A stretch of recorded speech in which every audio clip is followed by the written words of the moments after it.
അസ്സലാമു അലൈക്കും വറഹ്മത്തുള്ളാഹി. ബിസ്മില്ലാഹിർ റഹ്മാനിർ റഹീം. അൽഹംദുലില്ലാഹി റബ്ബിൽ ആലമീൻ. വസ്സലാത്തു വസ്സലാമു അലാ റസൂലിഹിൽ അമീൻ വഅലാ ആലിഹി വഅസ്ഹാബിഹി അജ്മഈൻ. അമ്മാ ബഅദ്. ഇസ്തംബൂളിലെ അയാ സോഫിയ വീണ്ടും ഒരു മുസ്ലിം പള്ളിയായി പ്രഖ്യാപിക്കപ്പെട്ടതിനെ തുടർന്ന് പല രീതിയിലുള്ള ചർച്ചകളും അഭിപ്രായ പ്രകടനങ്ങളുമെല്ലാം നടന്നുകൊണ്ടിരിക്കുന്നുണ്ട്. അയാ സോഫിയയെ വീണ്ടും ഒരു മുസ്ലിം പള്ളിയാക്കിയ നടപടി ഒരു ബഹുസ്വര സമൂഹത്തിൻ്റെ ആത്മാവിന് നിരക്കുന്നതല്ല എന്ന തരത്തിൽ മതനിരപേക്ഷ പക്ഷത്ത് നിന്നുകൊണ്ട് ചില വിമർശനങ്ങൾ ഉണ്ടായിട്ടുണ്ട്. അയാ സോഫിയക്കുള്ളിലെ ഖബറുകളും പ്രതിമകളുമെല്ലാം ചൂണ്ടിക്കാണിച്ചുകൊണ്ട് അങ്ങനെ ഒരു മുസ്ലിം പള്ളിക്ക് കർമ്മശാസ്ത്രപരമായ സാധുതയില്ല എന്ന് വാദിക്കാൻ ശ്രമിച്ച ചില മുസ്ലിം പണ്ഡിതന്മാരും ഉണ്ടായിട്ടുണ്ട്. എന്നാൽ ഇവിടെ ഞാൻ പ്രധാനമായും പരിഗണിക്കാൻ ശ്രമിക്കുന്നത് മുസ്ലിം ചെറുപ്പക്കാർക്കിടയിൽ ഇതുമായി ബന്ധപ്പെട്ട് അവതരിപ്പിക്കപ്പെടുന്ന ചില നിലപാടുകളാണ്. അയാ സോഫിയ ബൈസൻറ്റീൻ ക്രിസ്ത്യൻ സാമ്രാജ്യത്തിനെതിരിൽ തുർക്കിയിലെ ഉസ്മാനികൾ നടത്തിയ പോരാട്ടങ്ങളുടെ ബാക്കി പത്രമായിട്ടാണ് മുസ്ലിങ്ങളുടെ കൈകളിലെത്തുന്നത്. 1924 മുസ്തഫ കമാൽ അത്താതുർക്ക് അദ്ദേഹം തീവ്രമായ പാശ്ചാത്യ മതേതര സങ്കല്പങ്ങളെ മുറുകെ പിടിച്ചിരുന്ന വ്യക്തിയായിരുന്നു. തുർക്കിയെ സെക്യുലറൈസ് ചെയ്യുന്നതിൻ്റെ ഭാഗമായി അയാ സോഫിയ പള്ളിയെ അദ്ദേഹം ഒരു മ്യൂസിയമായി പ്രഖ്യാപിച്ചു. നീണ്ട പതിറ്റാണ്ടുകൾക്ക് ശേഷം വീണ്ടും അതൊരു പള്ളിയായി മാറുമ്പോൾ പടിഞ്ഞാറൻ സാമ്രാജ്യത്വ ശക്തികളുടെ ഒക്കെ അധീശത്വം ലോകത്ത് അവസാനിക്കുന്നതിൻ്റെയും മുസ്ലിങ്ങൾക്ക് രാഷ്ട്രീയ അധികാര സമൃദ്ധിയുണ്ടായിരുന്ന മധ്യകാല സുവർണ നാളുകളിലേക്ക് മറ്റൊരു രീതിയിൽ ലോകം തിരിച്ചു പോകുന്നതിൻ്റെയുമെല്ലാം സൂചനകളായി അതിനെ വായിച്ചെടുക്കുകയും ഉർദുഗാനെ പോലുള്ള വലിയ ഇസ്ലാമിക പരിവേഷമുള്ള ഒരു നേതാവിൻ്റെ നേതൃത്വത്തിൽ പുതിയ കാലഘട്ടത്തിലെ പ്രശ്നങ്ങൾക്ക് പരിഹാരം കണ്ടുകൊണ്ട് മുസ്ലിങ്ങളെ പഴയ പ്രതാപത്തിലേക്ക് നയിക്കാൻ തുർക്കിക്ക് കഴിയുമെന്ന് പ്രത്യാശ പ്രകടിപ്പിക്കുകയുമെല്ലാം ചെയ്തുകൊണ്ടുള്ളതാണ് ആ ചർച്ചകളിൽ പലതും. ഇവിടെ അടിസ്ഥാനപരമായി തന്നെ മുസ്ലിങ്ങളെല്ലാം ഒരു ഖിലാഫത്തിന് കീഴിലായിരുന്ന ഒരവസ്ഥയുണ്ടായിരുന്നു എന്നും അതായിരുന്നു മുസ്ലിങ്ങളുടെ എല്ലാ നന്മക്കും നിദാനമെന്നും ആ ഖിലാഫത്ത് തകർന്നതാണ് ആധുനിക മുസ്ലിം ലോകത്തിനുണ്ട് എന്ന് പറയപ്പെടുന്ന പതിത്വത്തിൻ്റെ കാരണമെന്നും ആ പതിത്വത്തിൽ നിന്നുള്ള വിമോചനത്തിൻ്റെ മാർഗം ഖിലാഫത്തിൻ്റെ പുനഃസ്ഥാപനമാണ് എന്നുമെല്ലാമുള്ളൊരു സങ്കല്പമാണ് ഇത്തരം വർത്തമാനങ്ങളുടെ അടിത്തറ. അപ്പോൾ അവിടെ ആ ഖിലാഫത്ത് എന്ന് പറയുന്നത് ആധുനിക കാലം വരെ നിലനിന്ന ഉസ്മാനി സാമ്രാജ്യത്തിൻ്റെ ഭരണമാണ് എന്നും ആ ഭരണത്തെ പുനഃസ്ഥാപിക്കലാണ് നമ്മുടെ പ്രശ്നങ്ങൾക്കുള്ള പരിഹാരമെന്നും വരുന്ന സ്ഥിതിവിശേഷമുണ്ടാകുന്നു. സ്വാഭാവികമായും ഇതിനോടനുബന്ധമായി എങ്ങനെയാണ് ഉസ്മാനി ഖിലാഫത്ത് തകർന്നത് എന്ന ചർച്ചയുണ്ടാകുന്നു. ആ ചർച്ചകളിൽ സൗദി അറേബ്യയുടെ പേര് കടന്നു വരുന്നു. സൗദി അറേബ്യയാണ് ഉസ്മാനി സാമ്രാജ്യത്തെ ഖിലാഫത്തിനെ നശിപ്പിച്ചത് എന്നും പാശ്ചാത്യരുടെ സ്വാധീനം മുസ്ലിങ്ങൾക്കിടയിൽ ഉണ്ടാക്കിയത് എന്നുമെല്ലാമുള്ള വാദങ്ങൾ ഉണ്ടാകുന്നു.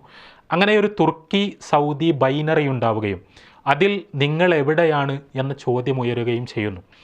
ഇവിടെ വളരെ പ്രധാനപ്പെട്ട ചില കാര്യങ്ങൾ ചൂണ്ടിക്കാണിക്കപ്പെടേണ്ടതുണ്ട് എന്നാണ് എനിക്ക് തോന്നുന്നത്. നമ്മുടെ വൈകാരികതകൾക്കപ്പുറത്ത്, നമ്മുടെ ആവേശ പ്രകടനങ്ങൾക്കപ്പുറത്ത് ചില വസ്തുതകളെ നമ്മൾ ഉൾക്കൊണ്ടേ മതിയാകും.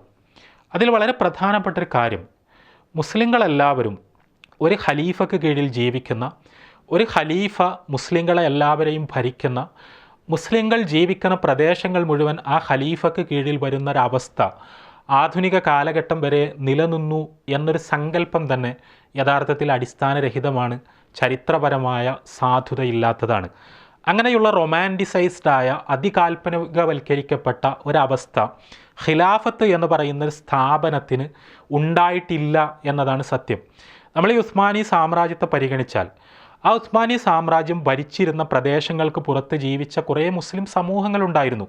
മുസ്ലിങ്ങൾ തിങ്ങി താമസിച്ച നമ്മുടെ ഇന്ത്യൻ ഉപഭൂഖണ്ഡം തന്നെയാണ് ഇതിൻ്റെ ഏറ്റവും വലിയ ഉദാഹരണം. ഇവിടെ സുൽത്താൻമാരും മുഗളന്മാരും നൈസാമുമാരുമെല്ലാം ഇന്ത്യ ഭരിച്ചു. അവർക്ക് കീഴിൽ മുസ്ലിം പ്രജകളുണ്ടായിരുന്നു, വലിയ മുസ്ലിം നാടുകളുണ്ടായിരുന്നു. ഇവയൊന്നും ഒരിക്കലും ഉസ്മാനി സാമ്രാജ്യത്തിൻ്റെ നിയന്ത്രണത്തിന് കീഴിലുള്ള, അധികാരത്തിന് കീഴിലുള്ള പ്രദേശങ്ങളായിരുന്നില്ല. അതുകൊണ്ട് തന്നെ ഉസ്മാനി സാമ്രാജ്യം എന്ന് പറയുമ്പോൾ ലോകത്തിലെ മുഴുവൻ മുസ്ലിങ്ങളെയും അണിനിരത്തിക്കൊണ്ടുള്ള ഒരു അധികാര സംവിധാനമായിരുന്നു അത് എന്നും, അത് തകർന്നതോടുകൂടി മുസ്ലിങ്ങൾ അനാഥരായി എന്നുമുള്ള തരത്തിലുള്ള പറച്ചിലുകൾക്ക് വലിയ അർത്ഥമൊന്നുമില്ല.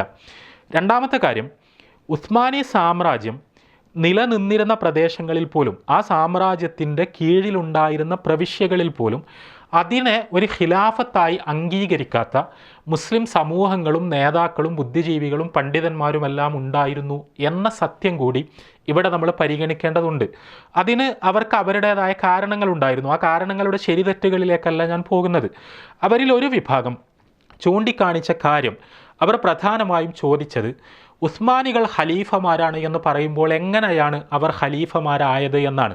ഉസ്മാനി സാമ്രാജ്യം വളർന്നു വന്നത് പ്രധാനമായും ആരംഭഘട്ടത്തിൽ ബൈസൻറ്റീൻ റോമുമായുള്ള സംഘർഷങ്ങളിലൂടെയാണ്, പോരാട്ടങ്ങളിലൂടെയാണ്. അവിടെ ഒരു വശത്ത് ക്രിസ്ത്യാനികളായിരുന്നു, മറുവശത്ത് ഉസ്മാനി സാമ്രാജ്യത്തിൻ്റെ കീഴിലുള്ള മുസ്ലിം സൈന്യങ്ങളായിരുന്നു. എന്നാൽ പിൽക്കാലത്ത്, പ്രത്യേകിച്ചും 15-ാം നൂറ്റാണ്ടിൻ്റെ അവസാനത്തോടുകൂടി ഉസ്മാനികളുടെ ശ്രദ്ധ മംലൂക്കുകളിലേക്ക് തിരിഞ്ഞു. മംലൂക്കുകൾ ഒരു മുസ്ലിം രാജവംശമായിരുന്നു. ഫാത്തിമി രാജവംശത്തെ വിസ്ഥാപിച്ചുകൊണ്ട് സ്വലാഹുദ്ദീൻ അയ്യൂബിയുടെ നേതൃത്വത്തിന് കീഴിൽ ഈജിപ്തും ഫിലസ്തീനുമെല്ലാം വന്നു. അവിടെ അയ്യൂബി രാജവംശമുണ്ടായി. പക്ഷേ ആ അയ്യൂബി ഡൈനാസ്റ്റിയെ അത് ആഭ്യന്തര സംഘർഷങ്ങളിൽ സ്വയം കൂപ്പുകുത്താൻ തുടങ്ങിയ സമയത്ത് അവരുടെ സൈന്യങ്ങളിലുണ്ടായിരുന്ന മംലൂക്കുകൾ, അടിമ വംശജരായിരുന്ന ആളുകൾ, അവർ അധികാരം ഏറ്റെടുക്കുകയും അങ്ങനെ മംലൂക്കുകളുടെ സാമ്രാജ്യം സ്ഥാപിതമാവുകയും ചെയ്തു. ആ മംലൂക്ക് സാമ്രാജ്യത്തിൻ്റെ കീഴിലായിരുന്നു അന്ന് ഈജിപ്തും ഫിലസ്തീനും സിറിയയും ജോർദാനുമെല്ലാം. തുർക്കി എന്ന് പറയുന്നത് ഇതിനപ്പുറത്തുള്ളൊരു പ്രദേശമാണ്. സിറിയയുമായി അതിർത്തി പങ്കിടുന്ന ഈ അറബ് പ്രദേശങ്ങളിൽ നിയന്ത്രണമില്ലാതിരുന്ന ഒരു സംവിധാനമായിരുന്നു തുർക്കി സാമ്രാജ്യം, ഉസ്മാനി സാമ്രാജ്യം. അതിൻ്റെ സാമ്രാജ്യത്തിൻ്റെ പ്രവിശ്യകളായി ഉണ്ടായിരുന്നത് വേറെ പല പ്രദേശങ്ങളുമാണ്. മുസ്ലിം ലോകത്തിൻ്റെ വളരെ പ്രധാനപ്പെട്ട, ഇന്ന് നമ്മൾ മിഡിൽ ഈസ്റ്റ് എന്നൊക്കെ വിളിക്കുന്ന ഒരു ഭൂപ്രവിശ്യയുടെ സുപ്രധാനമായ ഈ ഭാഗങ്ങളൊന്നും അതിൻ്റെ നിയന്ത്രണത്തിന് കീഴിലായിരുന്നില്ല. തീർച്ചയായും ഹിജാസും ഇതെല്ലാം തന്നെ മംലൂക്കുകളുടെ നിയന്ത്രണത്തിലായിരുന്നു. അന്ന് 15-ാം നൂറ്റാണ്ടിൻ്റെ അവസാനത്തോടുകൂടി ഉസ്മാനികളുടെ ശ്രദ്ധ മംലൂക്കുകളിലേക്ക് തിരിയുകയും അവരും മംലൂക്കുകളും തമ്മിൽ യുദ്ധങ്ങൾ ഉണ്ടാകുന്ന അവസ്ഥയുണ്ടാവുകയും ചെയ്തു. ഇവിടെ രണ്ട് വശത്തും മുസ്ലിങ്ങളായിരുന്നു, രണ്ട് വശത്തും മരിച്ചു വീണത് മുസ്ലിങ്ങളായിരുന്നു. മംലൂക്കുകളെ 16-ാം നൂറ്റാണ്ടിൻ്റെ ആദ്യത്തെ പാദത്തിൽ തന്നെ ഉണ്ടായ വളരെ വലിയ ചില യുദ്ധങ്ങളിലൂടെ മംലൂക്കുകളുടെ പ്രവിശ്യകൾ ഓരോന്നോരോന്നായി കീഴടക്കിക്കൊണ്ടിരുന്ന ഉസ്മാനികൾ ഒടുവിൽ കൈറോയിലെത്തി മംലൂക്കുകളുടെ അധികാരം പൂർണ്ണമായി അവസാനിപ്പിച്ചു. ആ പ്രദേശങ്ങൾ മുഴുവൻ ഉസ്മാനികളുടെ കീഴിലേക്ക് വന്നു. ആ കാലഘട്ടത്തിലാണ് ഉസ്മാനികൾ സ്വയം ഖലീഫമാർ എന്ന് വിശേഷിപ്പിക്കുവാൻ തുടങ്ങുന്നത്. അബ്ബാസി ഖലീഫ ഖിലാഫത്ത് എന്ന സ്ഥാനം തങ്ങളുടെ പ്രതിനിധിക്ക് കൈമാറി എന്ന തരത്തിലാണ് ഉസ്മാനി ചരിത്രകാരന്മാർ പൊതുവിൽ ഇതിനെ വിശദീകരിക്കാറുള്ളത്. എന്നാൽ ഇതിനെതിരെ ചോദ്യങ്ങൾ ഉയർത്തിയ, പ്രത്യേകിച്ചും അറബ് ലോകത്തുണ്ടായിരുന്ന ഉസ്മാനികൾ ഖലീഫമാരാണ് എന്ന ആശയത്തെ നിരാകരിച്ചവർ, അവർ പറഞ്ഞത് മംലൂക്ക് എന്ന മുസ്ലിം രാജവംശത്തെ ആക്രമിച്ചുകൊണ്ട് അവിടെ മുസ്ലിങ്ങളോട് യുദ്ധം ചെയ്ത് അവരിൽ നിന്ന് ഖിലാഫത്ത് പിടിച്ചെടുക്കുകയാണ് ഇവർ ചെയ്തത്. അതുകൊണ്ട് തന്നെ ഇത് അവർക്ക് അർഹതപ്പെട്ടതല്ല, ന്യായമായ രീതിയിൽ കിട്ടിയതല്ല എന്ന വിമർശനമുയർത്തിയ മുസ്ലിങ്ങളുണ്ടായിരുന്നു. പ്രത്യേകിച്ചും ഈ പടയോട്ടത്തിൻ്റെ അവസാനം എന്ന നിലക്ക് കൈറോയിലെത്തിയ ഉസ്മാനികൾ, ആ ഉസ്മാനികൾക്ക് സ്വാഭാവികമായി തന്നെ അവിടെ യുദ്ധമുഖത്ത് കൊല്ലേണ്ടി വന്നത് മുഴുവൻ മംലൂക്കുകളെയും അവരുടെ ആശ്രിതരെയുമായിരുന്നു. അത് വലിയ അളവിലുള്ള മുസ്ലിം ശരീരങ്ങൾ, ആ മുസ്ലിം ശരീരങ്ങൾ തെരുവിൽ മയ്യത്തുകളായി കൂടിക്കിടക്കുന്ന ഒരവസ്ഥയുണ്ടായതിന് ഉത്തരവാദികൾ ഉസ്മാനികളാണ് എന്ന് ആരോപിക്കുകയും അത്തരം ആളുകൾ ഇങ്ങനെയുള്ളൊരു രക്തച്ചൊരിച്ചിലൂടെ നേടിയെടുത്ത അധികാരത്തെ ഖിലാഫത്ത് എന്ന് വിളിക്കാൻ ഞങ്ങൾ സന്നദ്ധമല്ല എന്ന് പറയുകയും ചെയ്തവരായിരുന്നു അവരിൽ പലരും. ഇതല്ലാത്ത വേറെ വാദങ്ങൾ ഉന്നയിച്ചുകൊണ്ട് ഉസ്മാനികളുടെ ഖിലാഫത്തിനെ നിരാകരിച്ചവരുണ്ടായിരുന്നു. അവർ പറഞ്ഞത് കർമ്മശാസ്ത്രപരമായി ഇസ്ലാമിക പാഠങ്ങളനുസരിച്ച് ഖുറൈശികൾക്ക് മാത്രമേ ഖലീഫയാകാൻ അർഹതയുള്ളൂ, അവകാശമുള്ളൂ എന്നാണ്. റസൂലുള്ളാഹി സ്വല്ലല്ലാഹു അലൈഹി വസല്ലമ ഖലീഫമാർ ഖുറൈശികളിൽ നിന്നാണ്, മുസ്ലിം സമൂഹത്തിൻ്റെ നേതാക്കന്മാർ, ഭരണാധികാരികൾ ഖുറൈശികളിൽ നിന്നാണ് ഉണ്ടാകേണ്ടത് എന്ന പ്രവാചകൻ സ്വല്ലല്ലാഹു അലൈഹി വസല്ലമയുടെ പ്രസിദ്ധമായ ഹദീസിൻ്റെ അടിസ്ഥാനത്തിലാണ് അവർ ഇങ്ങനെയൊരു വാദം ഉന്നയിച്ചത്. ആ വാദത്തിൻ്റെ അടിസ്ഥാനത്തിൽ ഉസ്മാനികൾ ഖുറൈശികളല്ലാത്തതുകൊണ്ട് അവരുടേത് ഖിലാഫത്തല്ല എന്നും അവരെ ഖലീഫമാരായി അംഗീകരിക്കുവാൻ മുസ്ലിങ്ങൾക്ക് ബാധ്യതയില്ല എന്നുമുള്ള തരത്തിലുള്ള കർമ്മശാസ്ത്രപരമായ നിലപാട് അവർ ഉയർത്തി. അറബ് പ്രവിശ്യകളിൽ പ്രത്യേകിച്ചും ഹിജാസിൽ ഇങ്ങനെ ഒരു നിലപാട് വളരെ ശക്തമായി തന്നെ ഉന്നയിക്കപ്പെട്ടത് നമുക്ക് കാണാൻ കഴിയും. എന്നാൽ തീർച്ചയായും ഉസ്മാനികളുടെ പക്ഷത്ത് നിന്നുകൊണ്ട് ഇതിന് മറുപടി പറഞ്ഞ പണ്ഡിതന്മാരുണ്ടായിരുന്നു, ചരിത്രകാരന്മാരുണ്ടായിരുന്നു, ഒക്കെ ഉണ്ടായിരുന്നു. അവരുടെ വാദം പ്രവാചകൻ സ്വല്ലല്ലാഹു അലൈഹി വസല്ലമ ഈ പറഞ്ഞത് ആദ്യത്തെ 4 ഖലീഫമാർക്ക് മാത്രം ബാധകമായ കാര്യമാണ് എന്നാണ്. അതിനുശേഷം കടന്നു വരുന്ന സുൽത്താൻമാർക്ക്, രാജാക്കന്മാർക്ക് ഈ നിയമം ബാധകമല്ല എന്ന വ്യാഖ്യാനം അവർ മുന്നോട്ട് വെക്കുകയും ഇബ്നു ഖൽദൂൻ്റെ പ്രസിദ്ധമായ അസബിയ എന്ന് പറയുന്ന ഒരു സങ്കല്പത്തെ ഈ ചർച്ചകളിലേക്ക് അവർ കൊണ്ടുവരികയും ചെയ്തു. രക്തബന്ധങ്ങളല്ല, പുതിയ കാലത്ത് പ്രത്യേകിച്ചും അറബികളും അനറബികളുമെല്ലാം മിക്സ് ചെയ്തുകൊണ്ടുള്ള പുതിയ ഇസ്ലാമിക സാമ്രാജ്യ വിശാലതയിൽ മുസ്ലിം സംഘബോധത്തിൻ്റെ അടിസ്ഥാനം രക്തബന്ധങ്ങളല്ല എന്ന ഇബ്നു ഖൽദൂൻ്റെ സിദ്ധാന്തത്തെ ഉപയോഗിച്ചുകൊണ്ട് ഖുറൈശികൾക്ക് അങ്ങനെയൊരു സ്പെഷ്യൽ സ്റ്റാറ്റസ് ഇസ്ലാമിലില്ല, ഇപ്പോൾ ഏത് വംശജർക്കും മുസ്ലിങ്ങളുടെ ഭരണാധികാരിയാകാം എന്ന് സമർത്ഥിക്കുകയുമെല്ലാം ചെയ്തുകൊണ്ടുള്ളതായിരുന്നു അവരുടെ പ്രതിവാദങ്ങൾ. ഇതിൽ ശരിയെവിടെ തെറ്റെവിടെ എന്ന് പറയാനല്ല ഞാൻ ശ്രമിക്കുന്നത്. പക്ഷേ ഉസ്മാനികളുടെ ഖിലാഫത്ത് എന്ന് പറയുന്ന സ്ഥാനത്തെ ചോദ്യം ചെയ്തവർ മുസ്ലിങ്ങളുടെ കൂട്ടത്തിൽ തന്നെ ഉണ്ടായിരുന്നു എന്ന് സൂചിപ്പിക്കുക മാത്രമാണ് ഞാൻ ചെയ്യുന്നത്. അതിൻ്റെ സ്വാധീനങ്ങൾ എല്ലായിടത്തും ദൃശ്യമായിരുന്നു. അപ്പോൾ നമ്മൾക്ക് പെട്ടെന്ന് മനസ്സിലാക്കാൻ, ഇപ്പോൾ കേരളത്തിൽ വരക്കൽ മുല്ലക്കോയ തങ്ങൾ എന്ന് പറയുന്ന പ്രസിദ്ധനായ കേരളത്തിലെ സമസ്ത കേരള ജമിയത്തുൽ ഉലമയുടെ സ്ഥാപക പ്രസിഡൻ്റായിരുന്ന സയ്യിദ് വംശജനായിരുന്ന പണ്ഡിതൻ, അദ്ദേഹം ഈ നിലപാട് കേരളത്തിൽ പരസ്യമായി തന്നെ പറഞ്ഞിരുന്ന ആളാണ്. അതിൻ്റെ അടിസ്ഥാനത്തിൽ ഖിലാഫത്ത് പ്രസ്ഥാനമുണ്ടായപ്പോൾ ആ ഖിലാഫത്ത് പ്രസ്ഥാനത്തിൻ്റെ ഖിലാഫത്ത് സംരക്ഷിക്കുവാനുള്ള വാദങ്ങളെ ചോദ്യം ചെയ്തിരുന്ന ആളുമാണ്. ഇവിടെ ഇങ്ങനെ ഒരു നിലപാട് മുസ്ലിം ലോകത്തുണ്ടായിരുന്നു. ഇവിടെ നമ്മൾ പലപ്പോഴും ഈ വളരെ ആവേശത്തോടു കൂടി ഇങ്ങനെയുള്ള കാര്യങ്ങൾ പറഞ്ഞു പോകുന്ന സമയത്ത് ഉസ്മാനി ഖിലാഫത്തിനെ എതിർത്തത് വഹാബികളാണ് എന്നൊരു സിദ്ധാന്തം അവതരിപ്പിക്കപ്പെടാറുണ്ട്. യഥാർത്ഥത്തിൽ ഈ മംലൂക്കുകളായിരുന്നാലും ആ മംലൂക്കുകളോട് യുദ്ധം ചെയ്ത് പിടിച്ചു വാങ്ങിയതാണ് ഖിലാഫത്ത് എന്ന വാദമുയർത്തിയിരുന്നവരായിരുന്നാലും, അല്ലെങ്കിൽ ഖുറൈശികൾക്ക് മാത്രമാണ് ഖിലാഫത്ത് അവകാശപ്പെട്ടത്, അതുകൊണ്ട് ഉസ്മാനികളുടെ ഖിലാഫത്തിന് ഇസ്ലാമികമായ സാധുതയില്ല എന്ന വാദം ഉന്നയിച്ചിരുന്നവരായിരുന്നാലും അവരാരും വഹാബികളായിരുന്നില്ല എന്നതാണ് യാഥാർത്ഥ്യം. നമ്മളുടെ വളരെ ലളിതമായ ഭാവനകൾക്കപ്പുറത്തേക്ക് ചരിത്രത്തെ വസ്തുനിഷ്ഠമായി നോക്കിക്കാണാൻ നമുക്ക് കഴിയേണ്ടതുണ്ട് എന്നാണ് ഇവിടെ ഞാൻ സൂചിപ്പിക്കുന്നത്. ഇതോടൊപ്പം നമ്മൾ ചേർത്ത് വായിച്ച് മനസ്സിലാക്കേണ്ട ഒരു കാര്യമാണ്, ആധുനിക കാലഘട്ടത്തിൽ ഉസ്മാനിയ ഖിലാഫത്ത് നിലനിന്നിരുന്നു, ഉസ്മാനിയ സാമ്രാജ്യം നിലനിന്നിരുന്നു എന്ന് പറയുമ്പോൾ അത് അതിൻ്റെ എല്ലാ പ്രതാപങ്ങളോടും കൂടി മുസ്ലിം ലോകത്തെ നയിച്ചുകൊണ്ടിരുന്നു എന്ന ഒരർത്ഥം അതിനില്ല. ഉസ്മാനിയ സാമ്രാജ്യത്തെ സംബന്ധിച്ചിടത്തോളം അതിൻ്റെ പ്രവിശ്യകൾ പലതും യൂറോപ്പിലായിരുന്നു. അവിടെ അതിൻ്റെ പ്രജകൾ എന്ന് പറയുന്നത് നല്ലൊരു ശതമാനവും അമുസ്ലിങ്ങളുമായിരുന്നു. ആധുനിക ലോകത്തിൻ്റെ പിറവിയുണ്ടായതോടുകൂടി ഈ പ്രദേശങ്ങൾ പലതും ഉസ്മാനിയ സാമ്രാജ്യത്തിൽ നിന്ന് വിഘടിച്ചു പോകാൻ, വിച്ഛേദിച്ചു പോകാനുള്ള പ്രവണതകൾ പ്രകടമാക്കിക്കൊണ്ടേയിരുന്നു. പ്രത്യേകിച്ചും റഷ്യയുമായുള്ള യുദ്ധങ്ങൾ. ആ റഷ്യയുമായുള്ള യുദ്ധങ്ങളിൽ ഉസ്മാനിയ സാമ്രാജ്യത്തിൻ്റെ പല പ്രവിശ്യകളും ഉസ്മാനിയ സാമ്രാജ്യത്തിന് നഷ്ടപ്പെട്ടുകൊണ്ടേയിരുന്നു. ഇത് നമ്മളീ പറയുന്ന ഒന്നാം ലോക മഹായുദ്ധവുമായി ബന്ധപ്പെട്ട, അല്ലെങ്കിൽ തുർക്കികളും സൗദികളുമായി തമ്മിലുണ്ടായ സംഘർഷത്തിൻ്റെ ഒക്കെ മുമ്പ് സംഭവിക്കുന്ന കാര്യങ്ങളാണ്. അങ്ങനെ യൂറോപ്പിൽ ഉസ്മാനിയ ഖിലാഫത്തിൻ്റെ അസ്ഥിവാരങ്ങൾ സ്വയമേവ തകർന്നുകൊണ്ടിരിക്കുകയായിരുന്നു എന്ന വസ്തുത നമ്മൾ മനസ്സിലാക്കണം. അങ്ങനെ ഉസ്മാനിയ സാമ്രാജ്യം ചുരുങ്ങി വന്നിരുന്ന, അത് ദുർബലമായിക്കൊണ്ടിരുന്ന ഒരു ഘട്ടമായിരുന്നു അത്. അവിടെ ആ ദൗർബല്യത്തിന് സ്വാഭാവികമായും പാശ്ചാത്യൻ ശക്തികളുടെ അധിനിവേശത്തിൻ്റെ ഒരു പശ്ചാത്തലം ഉണ്ടായിരുന്നു. അതോടൊപ്പം നമ്മൾ മനസ്സിലാക്കേണ്ട കാര്യം, ഈ ഉസ്മാനി സാമ്രാജ്യത്തിനെതിരായ ഇത്തരം പാശ്ചാത്യൻ പടനീക്കങ്ങളെക്കുറിച്ച് പറയുമ്പോൾ ഒരു ഖിലാഫത്ത് എന്നൊക്കെ പറയുമ്പോഴുള്ള പലരും മനസ്സിൽ താലോലിക്കുന്ന വളരെ കാൽപ്പനികമായ ഒരു ശുദ്ധ ഇസ്ലാമിക രാഷ്ട്രം എന്നൊക്കെ അവർ പറയുന്ന ഒരവസ്ഥ അല്ല യഥാർത്ഥത്തിൽ ഈ തുർക്കി എന്ന് പറയുന്ന ഉസ്മാനി സാമ്രാജ്യത്തിൽ ഉണ്ടായിരുന്നത്. അങ്ങേയറ്റം പടിഞ്ഞാറൻ വൽക്കരിക്കപ്പെട്ട, സാംസ്കാരികമായി കുറേ പാശ്ചാത്യവൽക്കരിക്കപ്പെട്ട ഭരണാധികാരികളുടെ ജീവിതശൈലി എന്ന് പറയുന്നത് പലപ്പോഴും അങ്ങേയറ്റം വെസ്റ്റേണൈസ്ഡായ പടിഞ്ഞാറൻ ഭരണക്രമവും പടിഞ്ഞാറൻ ഭരണഘടനയും എല്ലാം പ്രഖ്യാപിക്കപ്പെട്ട അവസ്ഥകളിലൂടെ കടന്നുപോയ ഒരു സാമ്രാജ്യമായിരുന്നു ഉസ്മാനിയ സാമ്രാജ്യം. അത് സ്വാഭാവികമാണ്.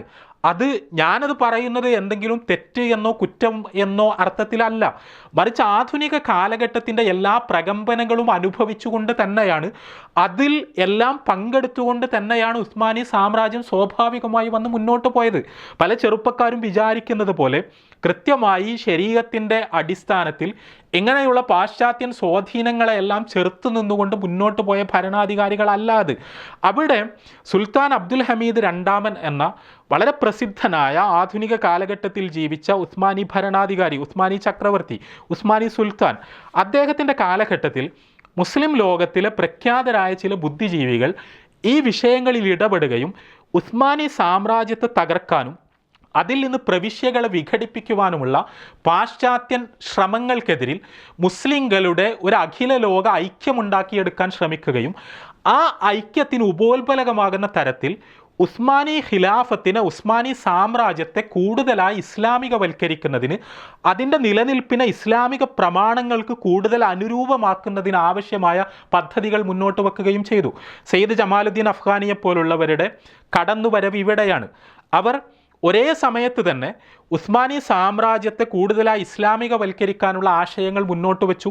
അതോടൊപ്പം ഉസ്മാനി സാമ്രാജ്യത്തിൻ്റെ സംരക്ഷണം എന്ന പ്രമേയം ഉയർത്തിക്കൊണ്ടുവന്ന് ആൻറ്റി കൊളോണിയലായ മനോഭാവം മുസ്ലിം ലോകത്ത് നട്ടുപിടിപ്പിക്കുകയും ഇന്ത്യയിലേക്കടക്കം കടന്നു വന്നുകൊണ്ട് ഇവിടെയുള്ള മുസ്ലിങ്ങളെ ഈ ഒരു ഇഷ്യൂ ഉയർത്തി കാണിച്ചുകൊണ്ട് ബ്രിട്ടീഷ് ഇമ്പീരിയലിസത്തിനെതിരെ അണിനിരത്താനുള്ള ശ്രമങ്ങൾ നടത്തുകയും ചെയ്തു. ഇത് നടന്നുകൊണ്ടിരുന്ന സമയത്ത് സ്വാഭാവികമായും ഖിലാഫത്തിനെക്കുറിച്ചും ഖിലാഫത്തിൻ്റെ പാരമ്പര്യത്തെക്കുറിച്ചും പടിഞ്ഞാറിന് ഇസ്ലാമിനോടുള്ള ശത്രുതയെക്കുറിച്ചുമെല്ലാം ഉള്ള നിരന്തരമായ ഉത്ബോധനങ്ങൾ ഉണ്ടായി. അത് ഒരു ചരിത്രപരമായൊരു ഘട്ടത്തിൽ അന്ന് ഉസ്മാനി സാമ്രാജ്യം നേരിട്ടുകൊണ്ടിരുന്ന പരീക്ഷണങ്ങളുടെ സന്ദർഭത്തിൽ ഉണ്ടായി വന്ന ഒരു രാഷ്ട്രീയ നിലപാടാണ്. അതല്ലാതെ അതിൽ നിന്ന് അന്നത്തെ എഴുത്തുകളിൽ നിന്ന്, അന്ന് മുസ്ലിം ലോകത്തുണ്ടായ ആശയങ്ങളിൽ നിന്ന് ഉസ്മാനി ഖിലാഫത്ത് എന്ന് പറയുന്നത് ഒരു സാർവകാലിക സത്യമായിരുന്നു എന്ന തരത്തിൽ അതിനെ മനസ്സിലാക്കുമ്പോൾ യഥാർത്ഥത്തിൽ ആ സംസാരങ്ങളുടെ സന്ദർഭം നമ്മൾക്ക് നഷ്ടപ്പെട്ടു പോവുകയാണ് ചെയ്യുന്നത്. നമ്മൾ പരിശോധിച്ച് നോക്കുക, ഇതിന് ശേഷം എന്താണ് സംഭവിക്കുന്നത്? യഥാർത്ഥത്തിൽ അബ്ദുൽ ഹമീദ് രണ്ടാമൻ്റെ കാലഘട്ടത്തിൽ ഉണ്ടായ ഈ ക്യാമ്പയിനിങ്ങിൻ്റെ ഭാഗമായാണ് അന്താരാഷ്ട്ര ബന്ധങ്ങളിൽ പോലും തുർക്കിയിലുള്ളത് ഖലീഫയാണ് എന്ന തരത്തിലുള്ളൊരു പ്രതീതിയുണ്ടായത്. പലപ്പോഴും ലോകരാഷ്ട്രങ്ങൾ തന്നെ അബ്ദുൽ ഹമീദ് രണ്ടാമനെ ഒരു ഖലീഫയായി അംഗീകരിക്കുന്ന, മുസ്ലിങ്ങളുടെ നേതാവായി അംഗീകരിക്കുന്ന ആ തരത്തിലുള്ള കറസ്പോണ്ടൻസ് അദ്ദേഹവുമായി നടത്തുന്ന അവസ്ഥാവിശേഷമുണ്ടായത് യഥാർത്ഥത്തിൽ ഈ ഒരു പശ്ചാത്തലത്തിൽ നിന്നുകൊണ്ടാണ്. ഇനി നമ്മൾ പരിശോധിക്കേണ്ടത് ഇവിടെ നിന്നും മുന്നോട്ട് പോകുന്നു. അവിടെ നിന്നും മുന്നോട്ട് പോയി ഒസ്മാനിയ സാമ്രാജ്യം പൂർണ്ണമായി തകരുന്ന അവസ്ഥയുണ്ടാകുന്നു. ആ തകരുന്ന അവസ്ഥയുണ്ടായത് എങ്ങനെയാണ്? അതിന് ആരായിരുന്നു? യഥാർത്ഥത്തിൽ അതിൻ്റെ ഒരു പശ്ചാത്തലം എന്തായിരുന്നു എന്ന് നമ്മൾ പരിശോധിച്ചു നോക്കുക. അവിടെ നമ്മൾക്ക് വളരെ കൃത്യമായി കാണാൻ കഴിയും, ഒന്നാം ലോക മഹായുദ്ധമായിരുന്നു ഇതിൻ്റെ പ്രധാനപ്പെട്ട ചരിത്ര സന്ദർഭം. ഒന്നാം ലോക മഹായുദ്ധം ഉണ്ടാകുന്നതിന് മുമ്പ് തന്നെ ഉസ്മാനി സാമ്രാജ്യത്തിനെതിരിൽ അറബ് പ്രവിശ്യകളിൽ മുറുമുറുപ്പുകൾ ഉണ്ടായിരുന്നു. അതിൻ്റേതായ കാരണങ്ങളുണ്ട്. ഞാൻ നേരത്തെ പറഞ്ഞ കാരണങ്ങളിൽ നിന്ന് വ്യത്യസ്തമായി പുതിയ കാരണങ്ങൾ ആ കാലഘട്ടമായപ്പോഴേക്കും ഉണ്ടായിക്കഴിഞ്ഞിരുന്നു. അവിടെ അറബികളെ സംബന്ധിച്ചിടത്തോളം, പ്രത്യേകിച്ചും ഉസ്മാനി സാമ്രാജ്യത്തിൻ്റെ നിയന്ത്രണത്തിലായിരുന്ന ഹിജാസിലും ഇറാഖിലും സിറിയയിലും ഫിലസ്തീനിലും ജോർദാനിലും ലബനാനിലും, നമ്മുടെ ഇന്നത്തെ ദേശരാഷ്ട്രങ്ങളുടെ പേരുകൾ ഉപയോഗിച്ച് പറഞ്ഞാൽ ഈ പ്രദേശങ്ങളിലെല്ലാം ജീവിച്ചിരുന്ന അറബികൾ, ആ അറബികൾക്ക് അവർ ജീവിച്ചു കൊണ്ടിരിക്കുന്ന ഈ പ്രവിശാലമായ ഭൂപ്രവിശ്യയുടെ അധികാരത്തിൽ അവർക്ക് പങ്കില്ല എന്ന തോന്നൽ അവർക്കിടയിൽ വളരുകയും വിദൂരമായ തുർക്കിയിൽ നിന്നുകൊണ്ടുള്ള ഭരണത്തെ അവരിൽ ചിലരെങ്കിലും വെറുക്കാൻ തുടങ്ങുകയും ആ വെറുപ്പിൻ്റെ ആ മനോഭാവത്തിൻ്റെ ഒക്കെ അടിസ്ഥാനത്തിൽ അറബികൾക്ക് കൂടുതൽ സ്വാധീനമുള്ള അല്ലെങ്കിൽ അറബ് കേന്ദ്രീകൃതമായൊരു ഭരണ സംവിധാനത്തിന് വേണ്ടിയുള്ള ആവശ്യം അവരിൽ നിന്ന് പലരിൽ നിന്നും ഉന്നയിക്കപ്പെടുകയും ചെയ്യുന്ന അവസ്ഥാവിശേഷം ഉണ്ടായി. ചിലരെങ്കിലും ഉസ്മാനി സാമ്രാജ്യം നിലനിൽക്കുമ്പോൾ തന്നെ കൂടുതൽ ഓട്ടോണോമിയുള്ള അറബികൾക്ക് കൂടുതൽ സ്വാതന്ത്ര്യമുള്ള തരത്തിലുള്ളൊരു ഫെഡറേഷൻ അവസ്ഥയിലേക്കെങ്കിലും ഇത് പോകേണ്ടതുണ്ട് എന്നും അറബികൾ പൂർണ്ണമായി യാതൊരു സ്വാധീനവുമില്ലാത്ത പ്രജകളെപ്പോലെ നിൽക്കുന്നത് ശരിയല്ല എന്ന അഭിപ്രായങ്ങൾ ഉയർത്തുകയുമെല്ലാം ചെയ്യുന്ന അവസ്ഥാവിശേഷം ഉണ്ടായി.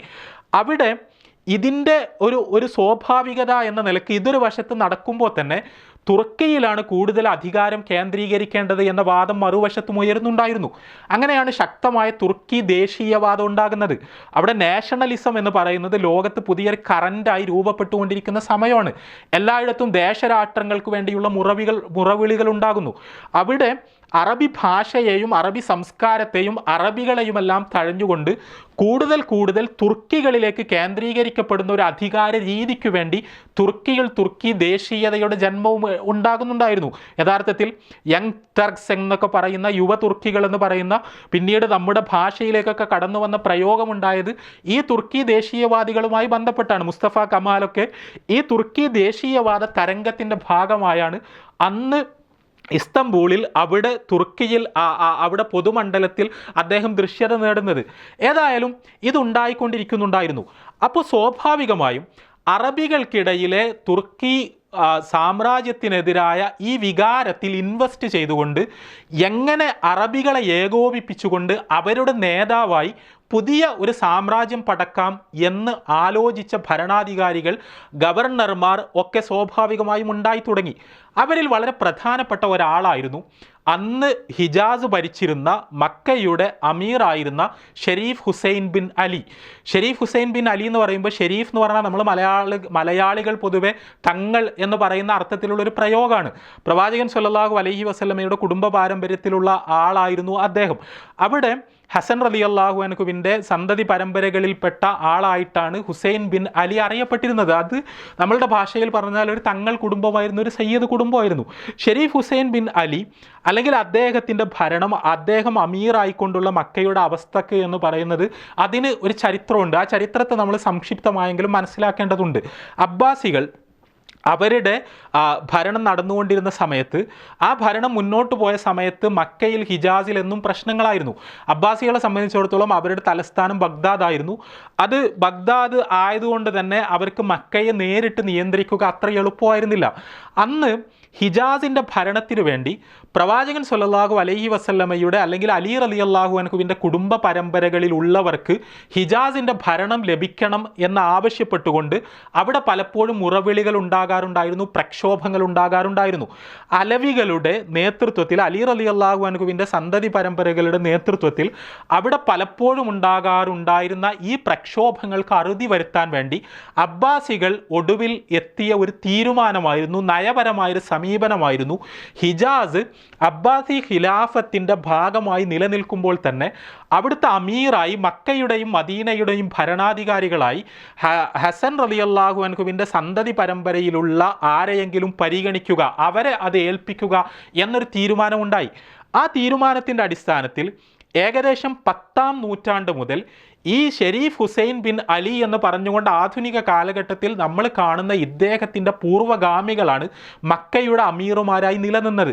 അവിടെ ആ മക്കയുടെ അമീറുമാരായ അന്ന് ഹസൻ റളിയല്ലാഹു അൻഹുവിൻ്റെ കുടുംബ പരമ്പരയിലുണ്ടായിരുന്ന ആളുകൾ, അവരിൽ നിന്ന് 3 ഡൈനാസ്റ്റികൾ, ഈ 10 നൂറ്റാണ്ടുകൾക്കിടക്ക് 3 ഡൈനാസ്റ്റികൾ അവിടെ 3 ഘട്ടങ്ങളിലായി മക്ക ഭരിക്കുന്നത് നമുക്ക് കാണാൻ കഴിയും. അത് എപ്പോഴും പിതാവിൽ നിന്ന് പുത്രനിലേക്ക് തന്നെ പോകുന്ന ഭരണമായിരുന്നില്ല. അത് ഓരോ സമയത്തും ആരുടെ കീഴിലായിരുന്നോ ഹിജാസ്, അതായത് വിശാലമായ അർത്ഥത്തിൽ സാമ്രാജ്യം ആരുടേതായിരുന്നോ അവരുടെ താല്പര്യങ്ങൾക്കനുസരിച്ച് അവിടെയുള്ള മക്കയുടെ അമീർ മാറി മാറി വന്നുകൊണ്ടിരുന്നു.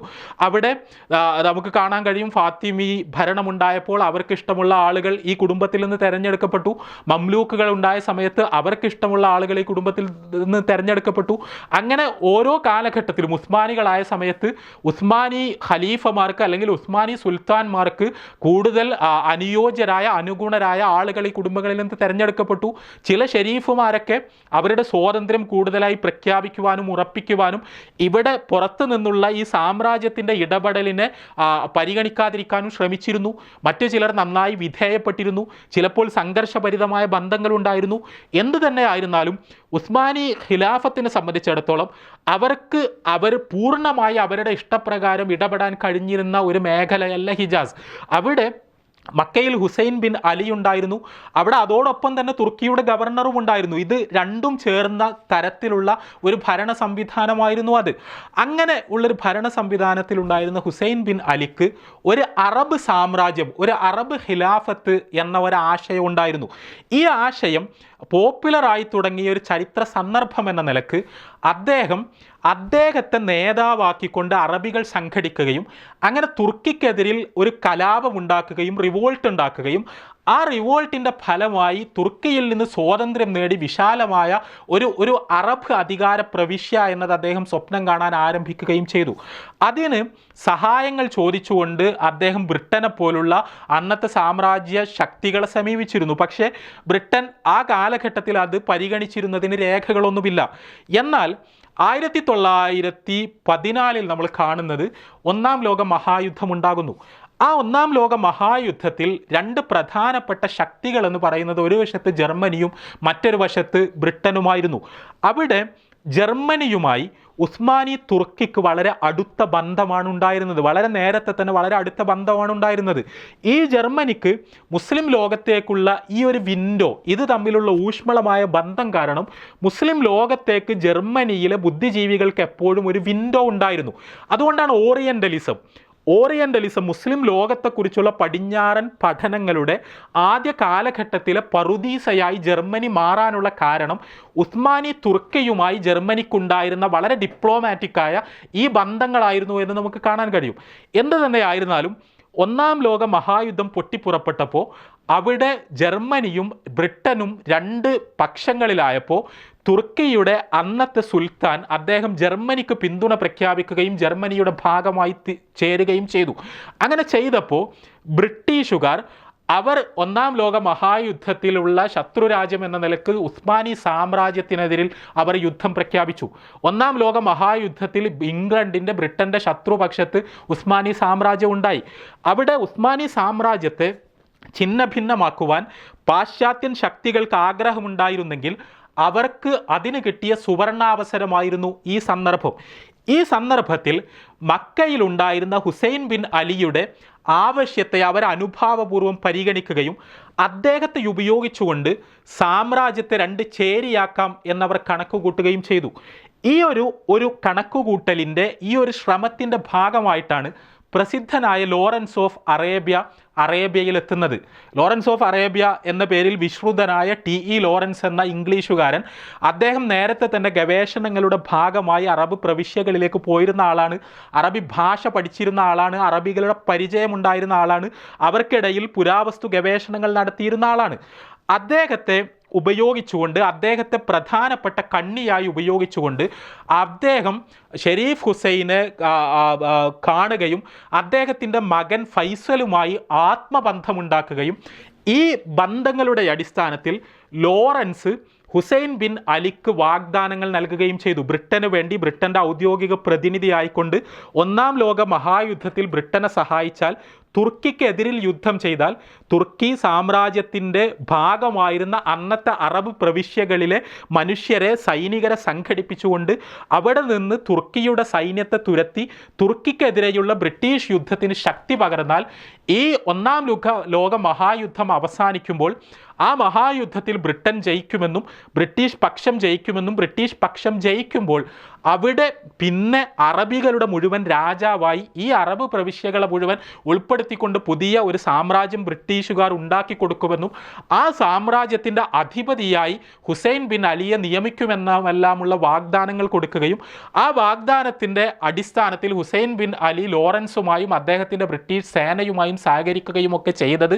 അങ്ങനെ ലോറൻസിലൂടെ അദ്ദേഹത്തിന് ധാരാളമായി ബ്രിട്ടീഷ് പണം ലഭിച്ചത്, ബ്രിട്ടീഷ് ആയുധങ്ങൾ ലഭിച്ചത്, സൈനിക പരിശീലനം ലഭിച്ചത്, സൈനിക തന്ത്രങ്ങളിലുള്ള ആ അർത്ഥത്തിലുള്ള ട്രെയിനിങ് ലഭിച്ചത്, ഇതെല്ലാം ചരിത്രത്തിൽ വ്യാപകമായി അറിയപ്പെടുന്ന കാര്യങ്ങളാണ്. ഇങ്ങനെ ഹുസൈൻ ബിൻ അലിയുടെ നേതൃത്വത്തിൽ ഇത് നടന്നുകൊണ്ടിരുന്നു. ഒന്നാം ലോക മഹായുദ്ധം അവസാനിച്ചതോടുകൂടി പ്രതീക്ഷിക്കപ്പെട്ട പോലെ തന്നെ ബ്രിട്ടീഷ് പക്ഷം വിജയിച്ചു.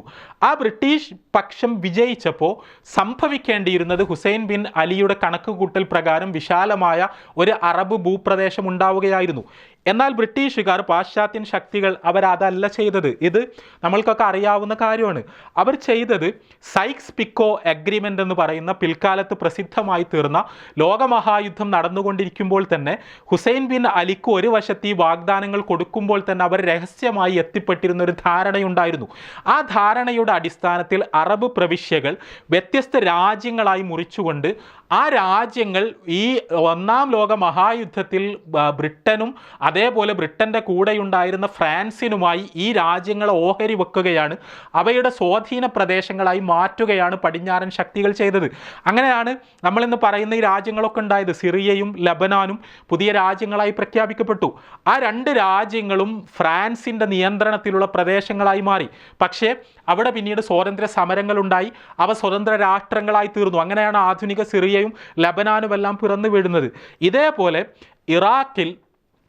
ഇറാഖിലേക്ക് ഷെരീഫ് ഹുസൈൻ്റെ പുത്രനായിരുന്ന ഫൈസലിനെ അവിടുത്തെ അധികാരിയായി വാഴിച്ചുകൊണ്ട്, പക്ഷേ ബ്രിട്ടീഷുകാർക്ക് സ്വാധീനമുള്ള, ബ്രിട്ടീഷുകാരുടെ നിയന്ത്രണത്തിലുള്ള, ഇഫക്റ്റീവായി അവരുടെ നിയന്ത്രണത്തിലുള്ള ഒരു പ്രദേശമായി ഇറാഖ് മാറി. അവിടെയാണ് പിന്നീട് ബാത്തിസ്റ്റ് പാർട്ടി അട്ടിമറി നടത്തുന്നത്. ആ അട്ടിമറിയുടെ ഒരു പശ്ചാത്തലത്തിലാണ് പിന്നീട് സദ്ദാം ഹുസൈനെ പോലുള്ള അവർ കടന്നു വരുന്നത്, അവിടെ ഇറാഖ് ഉണ്ടാകുന്നത്. ഇതേപോലെ ഫിലസ്തീൻ ആയിരുന്നു ഇതിലെ പ്രധാനപ്പെട്ട ഒരു പ്രദേശം. ആ ഫിലസ്തീൻ പ്രദേശം അത് ഒരു ബ്രിട്ടീഷ് ഭരണ പ്രവിശ്യയായി, ബ്രിട്ടീഷുകാരുടെ കീഴിലുള്ള അധീനതയിലുള്ള ഒരു പ്രദേശമായി മാറി. ആ പ്രദേശത്ത് അവർ ഇസ്രായേൽ എന്ന് പറയുന്ന പുതിയ രാജ്യമുണ്ടാക്കുന്നതിന് പിന്നീട് നമ്മൾ സാക്ഷികളായി. ആ രാജ്യമുണ്ടാക്കുമെന്ന പ്രഖ്യാപനം ഈ ഒന്നാം ലോക മഹായുദ്ധവുമായി ബന്ധപ്പെട്ട ചർച്ചകളിൽ തന്നെ ബ്രിട്ടൻ നടത്തുന്ന അവസ്ഥയുമുണ്ടായി. മുസ്ലിങ്ങളെ സംബന്ധിച്ചിടത്തോളം തീർത്തും വേദനാജനകമായിരുന്നു അത്. ജോർദാൻ എന്ന് പറയുന്ന ഇന്ന് നമ്മൾ വിളിക്കുന്ന രാജ്യം, ആ രാജ്യത്ത് ഇവർ മാപ്പിൽ മുറിച്ചുണ്ടാക്കിയ ജോർദാൻ എന്ന് പറയുന്ന പ്രദേശത്ത് ഹുസൈൻ്റെ പുത്രനായിരുന്ന അബ്ദുള്ളയെ ബ്രിട്ടീഷുകാർ രാജാവായി വാഴിച്ചു. ഇവർ ഓഹരി വെച്ച് ഇവർ സ്ഥാപിച്ച ഡൈനാസ്റ്റികളിൽ ഇന്നും അതിജീവിക്കുന്നത് ആ രാജ്യം മാത്രമാണ്, ആ രാജവംശം മാത്രമാണ്. അദ്ദേഹത്തിൻ്റെ പിന്മുറക്കാരാണ് ഇപ്പോഴും ജോർദാൻ ഭരിച്ചുകൊണ്ടിരിക്കുന്നത്. ഇത്രയും കാര്യങ്ങളാണ് ഒന്നാം ലോക മഹായുദ്ധത്തിന് ശേഷം സംഭവിച്ചത്. അവിടെ ഹുസൈൻ ബിൻ അലി അദ്ദേഹം ഹിജാസിൻ്റെ മാത്രം രാജാവായി തുടരുകയാണ് ഉണ്ടായത്. തുർക്കിയെ സംബന്ധിച്ചിടത്തോളം തുർക്കിക്ക് ഈ പ്രവിശ്യകളെല്ലാം നഷ്ടപ്പെട്ടു. ഒന്നാം ലോക മഹായുദ്ധത്തിൽ അതിൻ്റെ പ്രവിശ്യകളെല്ലാം ചോർന്നുപോയി. അത് ഏറെക്കുറെ തുർക്കിയിൽ മാത്രം ഒതുങ്ങുന്ന ഒരവസ്ഥയിലേക്ക് വന്നു. ആ തുർക്കി നിയന്ത്രിക്കാനായിരുന്നു പാശ്ചാത്യൻ ശക്തികളുടെ, ബ്രിട്ടീഷുകാരുടെ ശ്രമം. അവരുടെ അധീനതയിലുള്ളൊരു പ്രദേശമായി അത് നിലനിർത്താനായിരുന്നു. എന്നാൽ തുർക്കിയിൽ ശക്തമായ ചെറുത്തുനിൽപ്പുണ്ടായി, സ്വാതന്ത്ര്യ സമരം ഉണ്ടായി. ആ സ്വാതന്ത്ര്യ സമരത്തിൻ്റെ നായകനായിരുന്നു മുസ്തഫ കമാൽ. അദ്ദേഹം മുസ്തഫ കമാലിൻ്റെ നേതൃത്വത്തിൽ അവിടെ തുർക്കി ഒരു സ്വതന്ത്ര ദേശരാഷ്ട്രമായി, നേഷൻ സ്റ്റേറ്റായി തുർക്കി എന്ന് പറയുന്ന പുതിയൊരു രാജ്യം ജനിച്ചു. ഇതുകൊണ്ടാണ് മുസ്തഫ കമാൽ അത്താതുർക്ക് എന്നറിയപ്പെടുന്നത്. അത് രാഷ്ട്രപിതാവ്, ഫാദർ ഓഫ് നേഷൻ എന്ന അർത്ഥത്തിൽ പറയുന്നതാണ്. തുർക്കികളുടെ പിതാവ് എന്ന അർത്ഥത്തിലാണ് അത്താതുർക്ക് എന്ന അപരാഭിധാനം അദ്ദേഹത്തിനുണ്ടാകുന്നത്. അങ്ങനെ തുർക്കി പുതിയൊരു രാജ്യമായി ഉണ്ടായപ്പോൾ അവിടെ ആ രാജ്യത്തിൻ്റെ പ്രസിഡന്റ് അത്താതുർക്കായിരുന്നു. പക്ഷേ അതേസമയം തുർക്കിക്ക് സുൽത്താനും ഉണ്ടായിരുന്നു. ആ സുൽത്താൻ പഴയ ഉസ്മാനി സാമ്രാജ്യത്തിൻ്റെ സുൽത്താനായിരുന്നു പേരിന്. പക്ഷേ അദ്ദേഹത്തിൻ്റെ കയ്യിലുള്ള ഭൂമി എന്ന് പറയുന്നത് ഇന്നത്തെ നമ്മൾ പറയുന്ന തുർക്കിയുടെ ഭൂമി മാത്രമായിരുന്നു. അവിടെ അത്താതുർക്കിൻ്റെ നേതൃത്വത്തിൽ തുർക്കി ചെറുത്തു നിന്നതിനെ യഥാർത്ഥത്തിൽ ഖിലാഫത്ത് പ്രസ്ഥാനത്തിൻ്റെ ഒക്കെ വക്താക്കൾ വലിയ ആവേശത്തോടു കൂടിയാണ് നോക്കിക്കണ്ടത്. കാരണം പടിഞ്ഞാറൻ ശക്തികൾ തുർക്കിയെ കൈയടക്കുമെന്ന ഭയത്തെ അതിനെ ഇല്ലാതാക്കിക്കൊണ്ട് മുസ്തഫ കമാലിൻ്റെ നേതൃത്വത്തിൽ തുർക്കി ചെറുത്തു നിന്നതിന് അവരെ വളരെ പ്രതീക്ഷയോടുകൂടി നോക്കിക്കണ്ടു. പക്ഷേ മുസ്തഫ കമാൽ ചെയ്തത് അദ്ദേഹം സുൽത്താനെ നാടുകടത്തി, യൂറോപ്പിലേക്ക് നാടുകടത്തി. അദ്ദേഹം കാലിഫേറ്റ് എന്ന് പറയുന്ന, ഖിലാഫത്ത് എന്ന് പറയുന്ന ഒരു സ്ഥാപനത്തെ തന്നെ അദ്ദേഹം അബോളിഷ് ചെയ്തു, നിരോധിക്കുന്നതായി അദ്ദേഹം പ്രഖ്യാപിച്ചു. അത് പ്രഖ്യാപിച്ച് അതിൻ്റെ കൂടെ തന്നെ തീവ്രമായ മതേതരവൽക്കരണ പദ്ധതികൾ അവിടെ പ്രഖ്യാപിക്കപ്പെടുന്ന സ്ഥിതിവിശേഷം ഉണ്ടായി. ഇതാണ് ഒന്നാം ലോക മഹായുദ്ധകാലത്ത് സംഭവിച്ചത്. നയിച്ചത്. ഇങ്ങനെയാണ് യഥാർത്ഥത്തിൽ ഉസ്മാനി സാമ്രാജ്യം ഇല്ലാതായത്, ആധുനിക മിഡിൽ ഈസ്റ്റ് ജനിക്കുന്നത്, അവിടെയുള്ള രാജ്യങ്ങളെല്ലാം ഉണ്ടാകുന്നത്. ഇതിൽ യഥാർത്ഥത്തിൽ സാമ്രാജ്യത്വ ശക്തികളുമായി ഏറ്റവും അധികം കൊടുക്കൽ വാങ്ങലുകൾ നടത്തുകയും ഉസ്മാനികൾക്കെതിരായ അറബികളെ സംഘടിപ്പിക്കുകയും എല്ലാം ചെയ്തത് ഹുസൈൻ ബിൻ അലി ആയിരുന്നു. അദ്ദേഹം വഹാബി അല്ല എന്ന് മാത്രമല്ല, അവിടെ ഹിജാസിലെ മക്ക കേന്ദ്രീകരിച്ചുകൊണ്ടുള്ള ഈ ഭരണം എന്ന് പറയുന്നത് അത് നൂറ്റാണ്ടുകളിലൂടെ പരിശോധിച്ചാൽ നമുക്ക് കാണാൻ കഴിയും. അവരുടെ കൂട്ടത്തിൽ സെയ്ദി ഷീഇകളുണ്ടായിരുന്നു, സെയ്ദി ഷീഇകളായി അറിയപ്പെട്ടവരുണ്ടായിരുന്നു, അങ്ങനെ അല്ലാത്തവരുണ്ടായിരുന്നു. സെയ്ദി ഷീഇസത്തോടുള്ള അനുഭാവമെങ്കിലും വളരെ കൃത്യമായി തന്നെ ദൃശ്യമായിരുന്നു. അവിടെ സുന്നികളായിട്ടാണ് പിൽക്കാലഘട്ടത്തിൽ അവരെ അറിയപ്പെട്ടത്, അവരിൽ അധിക പേരും സുന്നികളായിട്ടാണ് നിലനിന്നത്. പക്ഷേ ആ സുന്നികളായി നിലനിൽക്കുമ്പോൾ പോലും തസവുഫിനും ഷീഇ ആചാരങ്ങൾക്കുമെല്ലാം മക്കയിലും മദീനയിലും ഹിജാസിലുമെല്ലാം നല്ല ദൃശ്യതയുണ്ടായിരുന്നു, സ്വാധീനമുണ്ടായിരുന്നു. ഇന്ന് വഹാബി എന്ന് പറയുമ്പോൾ എന്താണെന്ന് എല്ലാവർക്കും അറിയാം. അങ്ങനെ ഒരാളെ ആയിരുന്നില്ല ഇദ്ദേഹം. അദ്ദേഹമാണ് യഥാർത്ഥത്തിൽ മുസ്ലിം സമൂഹത്തെ നയിക്കുമെന്ന് പലരും പ്രത്യാശിക്കുന്ന സയ്യിദ് കുടുംബം എന്ന് പറയുന്നൊരു മേൽവിലാസമുണ്ടായിരുന്ന ഒരാൾ. അദ്ദേഹമാണ് യഥാർത്ഥത്തിൽ ഉസ്മാനി ഖിലാഫത്തിനെതിരായ ബ്രിട്ടീഷ് പിന്തുണയോടുകൂടിയ ഈ കലാപങ്ങൾക്ക് മുഴുവൻ നേതൃത്വം നൽകിയത് എന്നതാണ് സത്യം.